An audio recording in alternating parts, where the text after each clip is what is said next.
Hey, Asante, how are you? Grant, I'm good. Thank you for having me on. Awesome, man. Well, man, I'm really excited to have you on my show. We're just going to talk about mindset. We're going to talk about your mindset as an athlete, what you had to go through, playing at University of Miami and then playing in the league for about 5 years, and then transition, like the whole mindset of transitioning out of sport, and talk about what you're doing now from a mental performance standpoint. So I'm really excited to have you on my show today. Yeah, man, I'm excited to be on here. I love talking about mindset. It's such an important part of the athletic journey. And yeah, let's dive in. All right, let's get into it.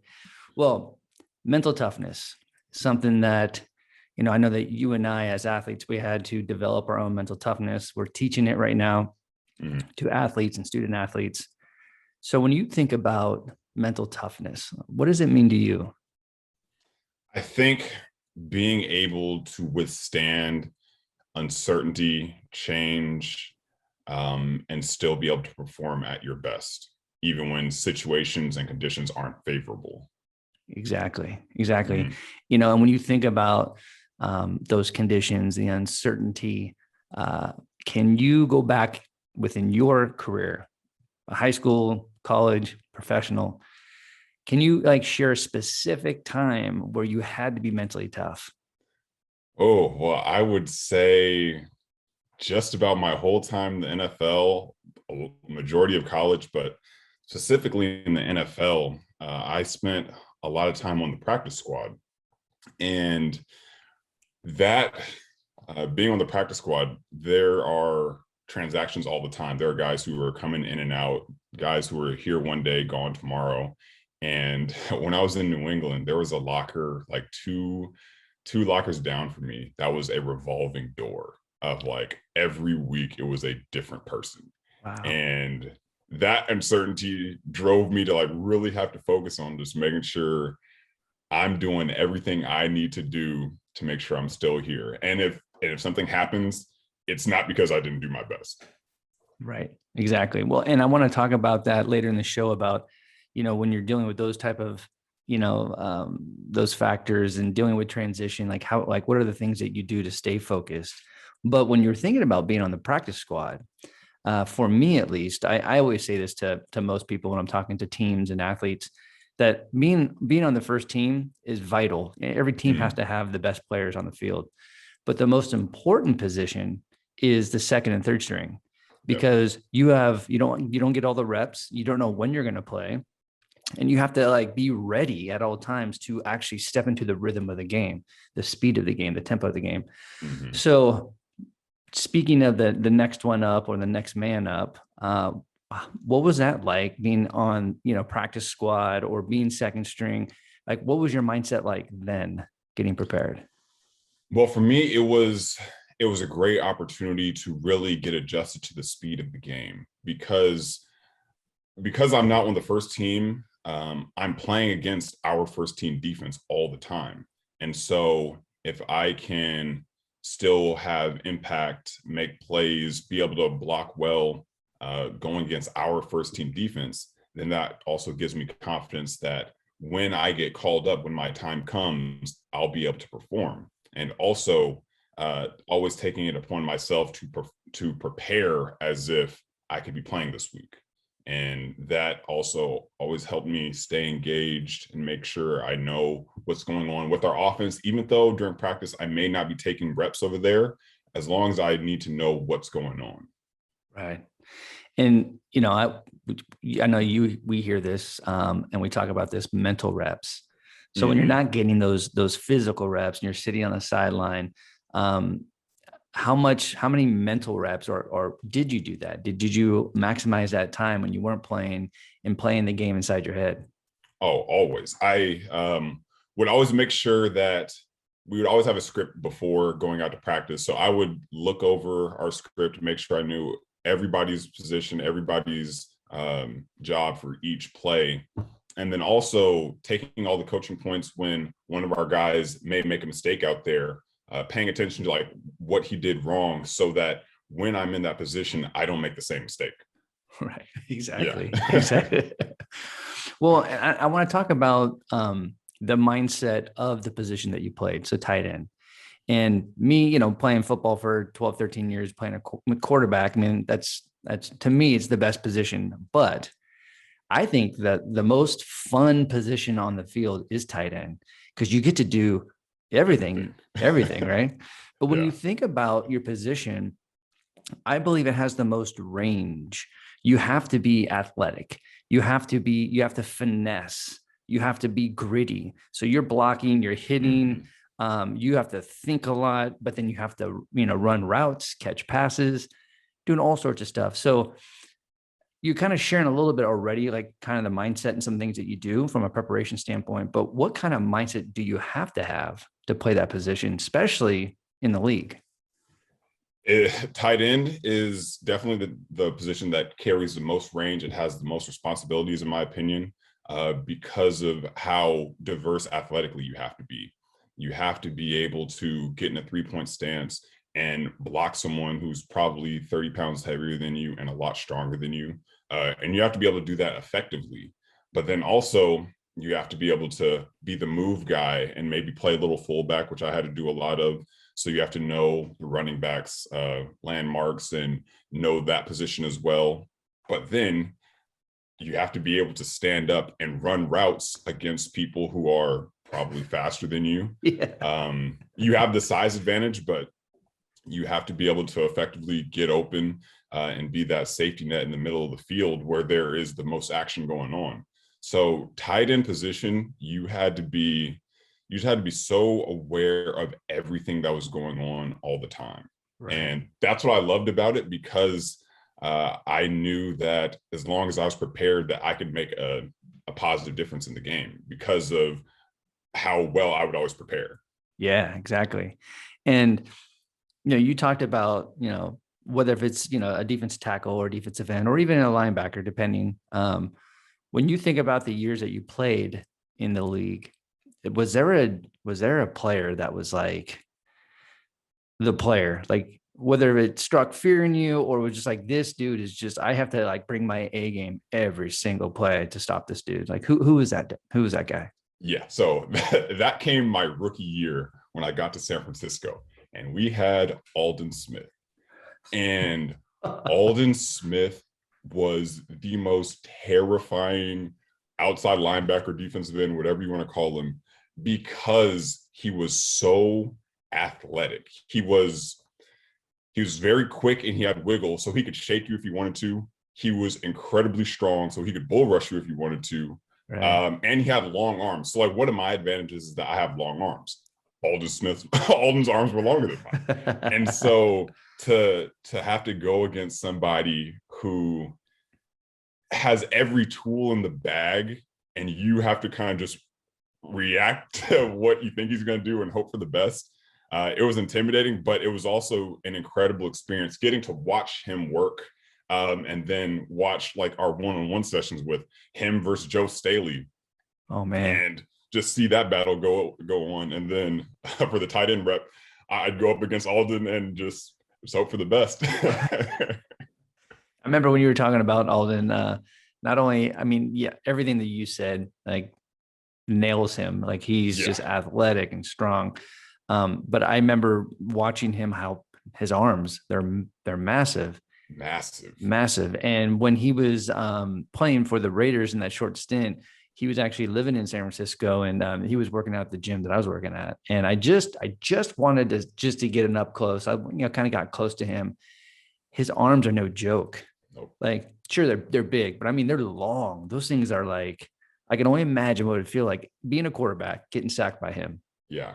And he's incredibly powerful too. And didn't even mention his speed. He's fast too. Yeah, so right. He had everything that you had to worry about. Oh. Well, when you think about, like, you've obviously played the elite level of football and you've gone through all the levels. How much has your mindset changed? Like, obviously I know it needs to change when you go from level to level, but, or has it been the same? Have you had the same mindset from high school all the way up until the league? I think the biggest shift in mindset came from going from high school to Miami. So I'm from Sacramento, California, and my school wasn't like a huge football school. I was the first D1 recruit in years coming out of my school. And so I was kind of used to being like big man on campus. And so getting to Miami and seeing that everybody was my size, that just me being 6'4", 6'5" wasn't going to be like the only way I was able to succeed. So I would have to learn the more technical side of it and be disciplined in my fundamentals. And when I got to the league, the shift was having to really pay attention to the details, because now I was going against guys who had been playing in the NFL longer than I'd been playing football, which was like a crazy thing to think about. And Wow. so you had to really be disciplined in like route running. You weren't able to kind of give any hints into which way you were going, because going against the safety like Antoine Bethea, who played so many years, like he's going to read everything you're doing before you. So I just had to be, just the level of discipline had to, and focus keeps going up at each level. Wow, man. Now, when you went to Miami, right? And this is a general statement, but when you think about the University of Miami and the history and all the things that have happened on campus, and this is back in the day, I can only imagine when you go there, it's incredible to play there and to be a part of that program, but a lot of distractions. Mm-hmm. So how does a young football player like yourself, especially when you go there, you're a freshman, you're introduced to this whole new world, new program. How do you stay focused? How do you deal with all those potential distractions? You have to remember why you're there. For me, the what's also in Miami, we were in Coral Gables, so it's not like we were on South Beach. Right. And also like South Beach is crazy expensive for like a broke college student who has no time. So for me, it wasn't that hard to limit those distractions. I think the most difficult part was adjusting to the schedule of, from sun up to sundown, you have like a football schedule, and you're also blending that with the class schedule. But I did see a lot of teammates who couldn't handle the distractions. My recruiting class was 25 freshmen came in at the same time. And then by the end of that first year, I think we were down to 14, and guys would get kicked out for like partying too much, getting in trouble with girls. It was just, there was a lot of guys who let the distractions get bigger than the main goal. And so for me, it was always focusing on like, I'm here to, one, get a degree, but two, play football and create a positive impact for my team. When we talk about focus, with the mental game, there's so many different aspects. There's so many things that we can address to actually enhance our mental game. And with all the years that you played football, were you introduced to sports psychology, or were you introduced to mental skills at all? Or was it later in your career? How did you get introduced to mental skills? I don't think I ever had any formal introduction to mental skills. I think it was all learned just by osmosis from my dad. He taught me. So my dad played for the Cowboys back in the 70s. Although we never talked about football really growing up, we didn't really watch football growing up. But he taught me a lot of life lessons that really focused on resilience and being able to overcome adversity. He made me memorize a lot of poems when I was a kid. And one of them was like Invictus and then If. So I think that's where I learned a lot of my mental skills from. It's awesome that you say that, because that was my experience. Even though I'm in a different generation, I think you graduated high school in 92. Or no, I was born in 92. You were born in 92. I graduated in 92. So Okay. different generation. But so my dad, same thing with my dad. My dad, when I was 10 years old, is when he actually introduced visualization and kind of hypnosis. And I don't think he knew that he was introducing hypnosis to me, but it was through this program. And that was when breathing. So I was breathing, I was visualizing. And my dad was huge just in general with language about positive self-talk. So, and he was my baseball coach my whole life until I kind of left that sport to become a football player. But he didn't know. No one introduced him to mental skills training. That was way back. That was in the 80s and the 90s. So I kind of had a head start. And it was formal, but it wasn't formal. No one else was doing it. So, but when I got the training, it all clicked. Like when I got the formal training, I was like, and I've been doing this for a long time. Yep.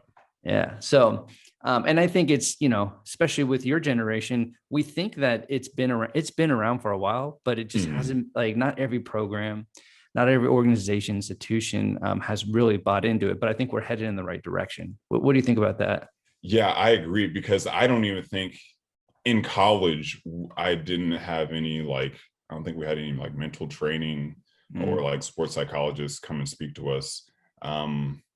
So I think we're on the right track with these younger athletes getting introduced to this. I think it's great because, like, my dad also introduced visualization to me, writing down goals. I would print out like a goal sheet of like what I wanted to accomplish for the upcoming game. He taught me about visualization. So I had a lot of the tools without not necessarily understanding the science behind it. Yes, exactly. Yeah. Exactly.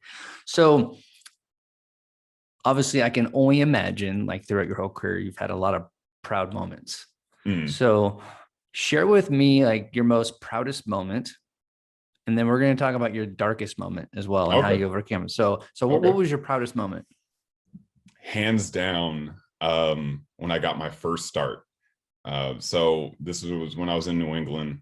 Like I said, I started the year off in practice squad. I got traded to New England from San Francisco. So adjusting to this new culture, going through practice squad, and I was really like kicking butt on practice squad. And so they really trusted me. The game before, I got my first catch, and then we were about to play the Texans, and we're in the locker room about to go out, and all of a sudden Coach McDaniels changes the script and puts the play that I'm in first. And so at that moment I realized, like, oh, I'm about to start in the NFL. So it was such a cool moment, like breaking the huddle with Brady, Gronk, all the guys. And my first assignment was to cut JJ Watt. They were going to part the sea, and I cut JJ Watt one-on-one, and I did it. How awesome is that? Yeah. How is it, going into that organization, that culture with Belichick and Brady and everyone else, that you can only imagine the discipline and the process, committing to the process. What was that like? What was that? Was there a lot of pressure, or did that kind of culture fit you? That culture really fit me. What I loved about getting there was very early, they told me what they expected of me. Like, we brought you in because of this. We think you can do this really well for us. We think you can, like, move around and be that F tight end for us. And as long as you can execute in that role, like, we will always put you in a place to succeed. And so I loved that. And there, it was a true meritocracy where it didn't matter how much they were paying a guy. It didn't matter where a guy was drafted. Like, if you were handling business, you would get rewarded. Simple enough. And a lot of organizations preach that. They say, like, that's who they are, but that is not the truth at all. Right. And I just really saw how that played out in New England. And in New England, like, we simply just worked harder than everybody. Like, we would still be conditioning during the season. Like, it was just harder than being at another organization. Wow. But I mean, it's easy to do all that extra work when you know, like, hey, we're probably going to win this game. Right. Exactly. Yeah. But I think, is it fair to say that with that type of culture, it just breeds mental toughness, grit, resilience? You have no choice. If you really want to be a part of that program, you have to commit to those things. Oh yeah. And especially when it's late in the season, it's like 30 degrees. We have an indoor facility, but the only time we would ever use the indoor is if we were playing like Miami. Like, we were going down to a warm weather area, but if We were playing in the elements. So Wow. being able to like practice when it's cold, and no one complains about it. It's just everybody just understands this is what we do. Wow. Awesome. Yeah. What about your darkest moment? What was your darkest moment and how did you overcome it? Oh, my toughest moment was my rookie year. Um, I got called up to play the Seahawks, and it was because one of our tight ends was kind of hurt. We were putting in this like really complicated game plan, but because of my preparation, I like took his reps at practice, and they saw that I knew what I was doing. So they're like, "All right, you're going to play this week." And so going into the game, um, one of the other tight ends got hurt.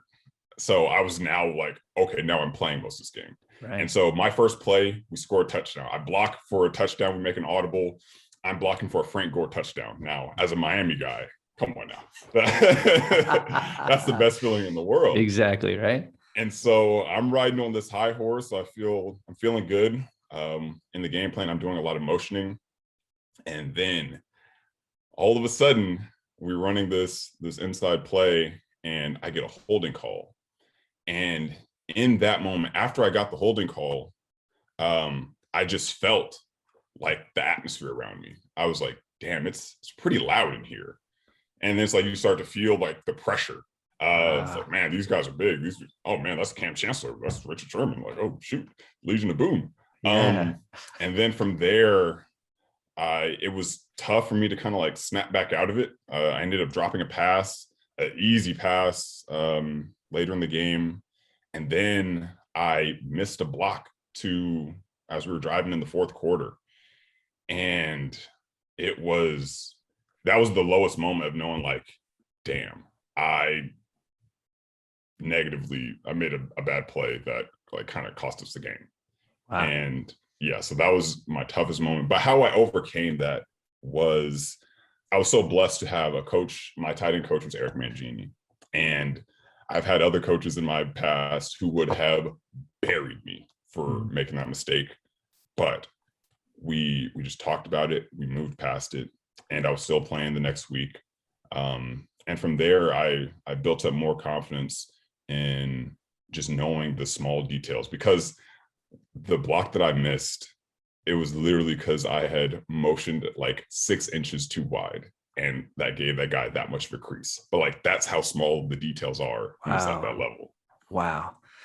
And thank you for sharing that, because a lot of memories came up for me. Mm-hmm. But I talk about this all the time when I'm working with athletes, is that whether if it's a mistake or if it's external or environmental distractions, especially, I can only imagine in Seattle, and also you're looking at the, Legion of Boom, there's all these factors that you're making meaning out of it, right? That's because as humans, we're meaning making machines. But if you make a mistake and you don't let go of it in the moment, right, and you keep it with you, I call it the emotional bag of shit. So if you keep playing and you're still frustrated, and then you let these other factors like the sound, the crowd, the players you're playing against, that emotional bag of shit gets bigger and bigger, and basically it gets stinkier. Yeah. And so your body language gets affected, your mind's tight, your muscles are tight, and you're not in a great position to play football. So if you were to go back to that moment, to that game, what do you think you could have done differently to regain the focus? I think what I didn't do was I didn't really take a step and like take a deep breath. Yeah. It's like, take a deep breath, hold it, like maybe clench my fists or whatever, and then just kind of let it release. Because I just remember just being like out of the zone. Like before that holding penalty, I was so focused. Crowd noise didn't matter. I was locked in on my role. And then I just felt myself like out of focus. Now I'm in my head. Now I'm affected by the environment. So being able to kind of take that step back, take a deep breath, and just refocus, re-engage on my role, as opposed to being aware of the moment. Yeah, perfect. Get some clarity with that breath and commit back to and own your role. I love it, man. I love it. Now, before we get into like transitioning and kind of what you're doing now, I always bring this up just because maybe just because I played football for a long time, not at your level, but what was it like when you think about that first tunnel walk? Whether if it's, I don't care if it's scrimmage game or if it was a preseason game or your first start. Can you go back? Can you remember that first time when you're walking through the tunnel? Yeah, our first preseason game, we played the Ravens in Baltimore, and it was just so cool because like pregame, Yeah. you're out there running around. There's not a lot of people there, and then when you've come back out for the game and you see it's like filled and just the atmosphere, like all the purple everywhere, and it's kind of cool like being in an opposing stadium too. Yeah. That yeah, just running out on the field, it was really cool. Feeling I that remember my energy. first play, I was just running. I was so much emotion. I wasn't really all that focused on like the details of the route, but I was just running hard. Yeah. My first, obviously not at that level, but my very first college game, it was away, and it was against number 3 team in the state. And I got put in after halftime. So when I was playing, and I made a mistake that cost us the game, but up until that point, I was rocking. Like I mean, we were creating momentum, scoring touchdowns, getting first downs. I was running the option. So I was like getting like 15-yard peels, 20-yard. And I was just like, I was surprising myself, but I was running. Like everything I was doing, I was trusting myself, but I was a little bit scared, but happy as hell. But I I didn't know what I was doing, but I know whatever I was doing it right. So therefore I was in the zone, but it was just, it was an incredible moment. It's a great feeling. It's such a great feeling. When you feel all like the nerves and the energy, but like you're also just so in tune with your routes, your routine, what you have to do. It's a fun feeling. I always say this, besides winning a championship, world championship, the best thing that you can experience as an athlete is to be in flow and to be in the zone. Because whether if it is fast or slow or foggy or clear, whatever that experience is, you're in full trust mode. Like all your trainings, and you're just trusting it and you're dominating. Like what a feeling. Yeah. Oh yeah. Right. I love it. So you and I talked about this a couple of weeks ago, that no matter what position you play, what sport you play, what level you play, you're going to be transitioning a sport, and it's just going to happen. And there's a lot of great stories out there, people that did the right things to transition out. Obviously, we know there's a lot of people that did some wrong things and their transition was difficult, or it took a lot longer for them to kind of get into a good, healthy position in their life. So when you think about when you transition out of football, how was that transition for you? Was it smooth? Was it easy? Was it difficult? It was difficult for sure, because like, most guys don't go out on their own accord. And so I was I was on IR for a repaired meniscus. And so I went to go re-sign with the Patriots at the beginning of free agency. And then their doctors didn't clear me. And so that was kind of how I started to see the writing on the wall of like, you're probably done. So it was a tough transition, because now all of a sudden you've had your life all structured around, your whole year is structured around football. And now you have all this free time, no structure, and you weren't expecting to have it at this time. And so it was difficult figuring out like what I was going to do next. There was a lot of what I'd call bumping into walls, like trying something, but then like realizing like, this isn't it. And then trying something else and realizing, this ain't it either. But that bumping in the walls is necessary to put you on the right path. But it was definitely tough. I went through, like a lot of guys go through depression. It was tough to figure out, but it's so necessary for the journey, because now you can appreciate so much more when you're doing something that's like, yeah, this is it. This feels right. Exactly. Yeah. And now what you're doing now, I know that we're going to talk about that in a second, but you've been pulled and gravitating towards mental performance, mental skills. What was the trigger? What was the the factor that kind of moved you into getting more knowledge and doing this, type of work? Honestly, it was the transition of I had to really be aware of my own mental state, and do things that helped me uh, develop a good routine. And it took a while to do that. But now just seeing how much value it is in all these things I've been reading about, like things I had heard about, like journaling, practicing gratitude, meditation. Um, but now having to actually put these in place, because like for my own mental state, like I need to be in a good spot so that I can be at my best and try to show up for something that is important to me. Yeah. So that was like I said, like the toughest part about the transition was also like the best part about it, because it helped me figure out who I needed to become and how I needed to show up for myself so I could show up at my best for other people. Yeah. It's, I love it that you brought it up, because I always say this, as mental performance coaches, any kind of coach, any kind of sports psychologist, we have to be our work. So if I'm going to sit there and like teach you how to breathe and meditate and visualize and journal and goal setting, all that, but I'm not doing it. Yeah. Right. It just seemed a little out of alignment. But when you are doing it, I know this, that when I'm teaching it, it just, there's one of these, it's just, I'm connected. There's a frequency. And if someone's not connected, it's okay, because I'm connected. Like, I'm not disconnected. I'm already connected. So, and I'm ready when you are. Yeah. So that's cool. So what are you doing now with this work? What's kind of what's your mission right now? Yeah. So right now I'm helping young athletes develop a strong mental mindset. I just, after how blessed I was to have a dad to teach me a lot of these things, I see the value in learning these skills earlier. And then also I've heard stories of athletes who had great careers, but still never quite grasped the mental side of it. And that small little detail was kind of the deciding factor on how their careers went.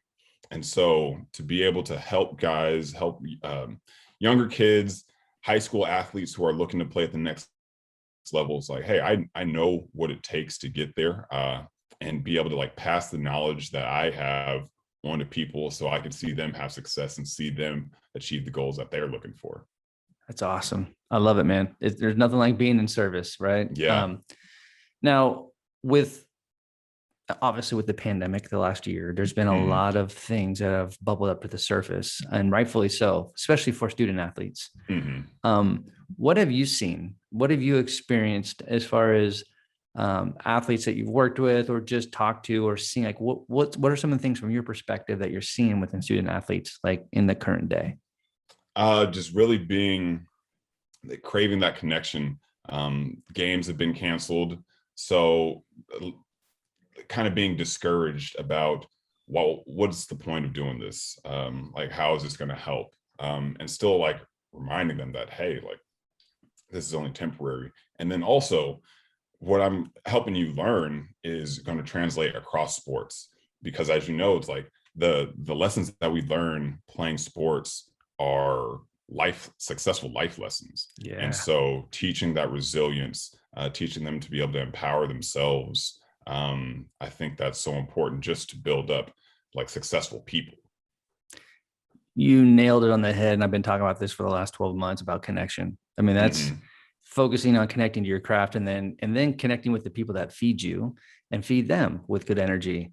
But there's a quick little story that recently I'm working with a lacrosse player, and I mean, this guy is like, he's dialed in, like he journals, he meditates, but then yeah, he was in it to win it, and still is. But he got to a point where, because he was getting frustrated, and because he didn't know if there's going to be a season or not.